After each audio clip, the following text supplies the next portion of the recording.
Bacterial viral vaccine production ప్లాంట్లు, quality control, animal testing ల్యాబ్లు, R&D, animal breeding centre వంటి వాటితో పాటు స్టాఫ్ క్వార్టర్స్ కూడా నిర్మిస్తాం. మన రాష్ట్రం నుండి భారీగా చేపల ఎగుమతిని ప్రోత్సహించడానికి రంగారెడ్డి జిల్లా కోహెడలో ఎక్స్పోర్ట్ ఓరియంటెడ్ హోల్సేల్ చేపల మార్కెట్ను 47 కోట్ల రూపాయల వ్యయంతో నిర్మించాలని ప్రతిపాదించాం. రాష్ట్రంలో మేలుజాతి పాడి పశువులను వృద్ధి చేయడానికి రంగారెడ్డి జిల్లా కంసాన్పల్లిలో ఒక కొత్త ఫ్రోజన్ సెమెన్ బుల్ స్టేషన్ను 21 కోట్ల 6 లక్షల రూపాయల వ్యయంతో నిర్మిస్తున్నాం. దీని అతి త్వరలోనే అందుబాటులోకి తీసుకొని వస్తాం.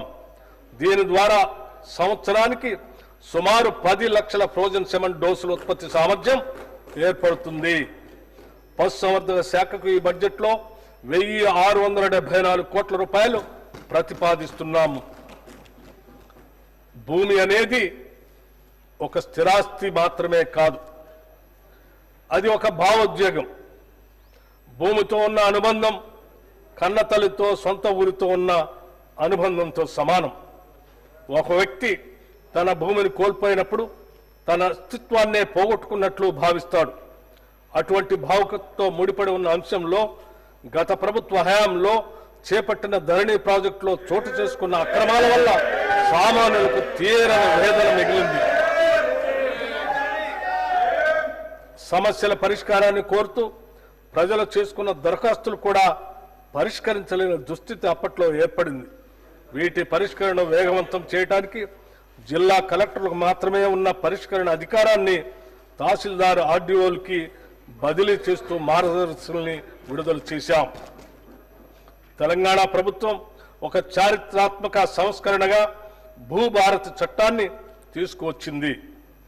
ఈ చట్టంలోని నిబంధనలు పారదర్శకంగా, సమగ్రంగా, భూ వివాదాలకు తావు లేకుండా భూ యజమానుల హక్కులు పూర్తిగా పరిరక్షించడానికి రూపొందించబడ్డాయి.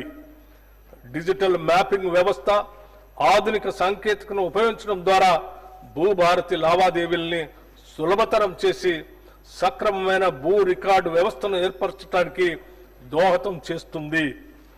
భూ పరిపాలనను మరింత బలోపేతం చేయడానికి 10,954 గ్రామ స్థాయి అధికారుల పోస్టుల్ని మంజూరు చేశాం. దీనితో క్షేత్రస్థాయిలో రెవెన్యూ అధికారుల పాత్రని పునరుద్ధరించి భూ సమస్యలను వేగంగా పరిష్కరించే సమర్థవంతమైన పాలనా వ్యవస్థని తెస్తున్నాం.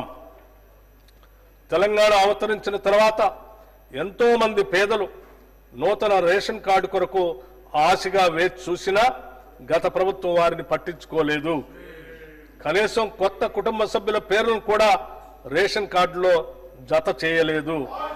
ప్రజల ఆకాంక్షలను గుర్తించిన మేము అర్హులైన వారందరికీ రేషన్ కార్డులు ఇవ్వాలని, వారికి సన్నబియ్యం కూడా ఇవ్వాలని నూతన రేషన్ కార్డులు జారీ మరియు అదనపు కుటుంబ సభ్యుల పేర్లను నమోదు చేసే ప్రక్రియ ఈ సంవత్సరం జనవరి 26 నుండి ప్రారంభించాం. పౌర సరఫరా శాఖకి ఈ బడ్జెట్లో 5,734 కోట్ల రూపాయలు ప్రతిపాదిస్తున్నాం. విద్యతోనే సామాజిక అభివృద్ధి సాధ్యం. ముఖ్యంగా పేద మరియు వెనుకబడిన తరగతులకు చెందిన పిల్లల సురక్షిత భవిష్యత్తుకి విద్య ఒక దారిని చూపుతుంది. ఇది ప్రగాఢంగా నమ్మిన యూపీఏ చైర్పర్సన్ నాటి శ్రీమతి సోనియా గాంధీ గారు మరియు ఆనాటి భారత ప్రధాని దివంగత డాక్టర్ మన్మోహన్ సింగ్ గారి నాయకత్వంలో ఉచిత విద్యా హక్కు చట్టం 2009లో చేశారు. ప్రస్తుతం తెలంగాణలో 1,023 ప్రభుత్వ రెసిడెన్షియల్ పాఠశాలలు ఉండగా వీటిలో 662 పాఠశాలలకు సొంత భవనాలు లేవు.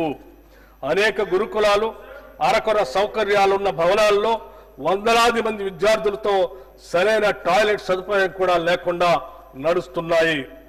వర్గాల వారీగా ప్రత్యేక రెసిడెన్షియల్ స్కూల్స్ ఉన్నప్పటికీ వాటి మధ్య విద్యా ప్రమాణాల విషయంలో, మౌలిక వసతుల విషయంలో సారూప్యత లేదు. ప్రపంచవ్యాప్తంగా విద్యా వ్యవస్థలో పెను మార్పులు చోటు చేసుకున్నప్పటికీ మన ప్రభుత్వ పాఠశాలలో దశాబ్దాల కాలం వెనుకబడి ఉన్నాయి. ఈ పరిస్థితులను సరిదిద్దటానికి సామాజికవేత్తలు, విద్యావేత్తలతో చర్చించి మన ప్రభుత్వ విద్యా వ్యవస్థను